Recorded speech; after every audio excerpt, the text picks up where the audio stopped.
여러분 안녕하십니까? 해마다 녹조가 심한 영산강 죽산보에서 다음 달부터 수문이 상시 개방됩니다.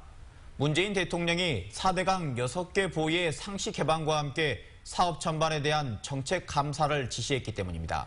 착공 7년 만에 영산강을 비롯한 4대강의 보가 사실상 용도 폐기 수순을 밟고 있습니다. 김철원 기자입니다. 앞으로 열흘 뒤인 다음 달 1일부터 영산강 죽산보의 수문이 열립니다. 문재인 대통령이 여름철마다 녹조가 끼고 수질이 악화된 4대강의 보 수문을 상시 개방하기로 전격 결정한 데 따른 것입니다. 개방 대상은 우선 죽산보를 비롯해 4대강의 6개 보. 국토부가 당초 올해 초 수질 개선을 위해 수시 개방하기로 했지만 녹조에 상관없이 상시 개방하기로 한 단계 더 나아간 겁니다. 죽산보보다 영산강 상류에 위치해 있는 승천보의 경우는 생태계 영향과 수자원 확보 등의 조건을 종합적으로 검토해 수문 상시 개방 여부를 추후에 결정하기로 했습니다. 문재인 대통령은 또 4대강 살리기 사업 전반에 대해 정책 과정의 문제점을 들여다볼 것을 감사원에 지시했습니다.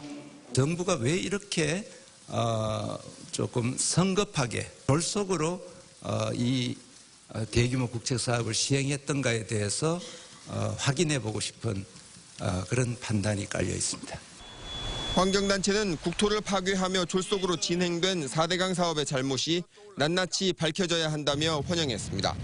절차상의 하자 문제, 또 어떤 정부가 이런 추진함에 있어서 부당한 행위들에 대해서 또 혹시나 있을 가능성이 있는 또 어떤 유착 관계들 이런 것들도 제대로 이제 검토를 해서 지난 2010년 착공해 2년 뒤에 완공된 영산강 살리기 사업은 승천보와 죽산보 등 2개 보를 세우고 강 바닥을 준설하는데 모두 2조 6천억 원의 예산이 투입됐습니다.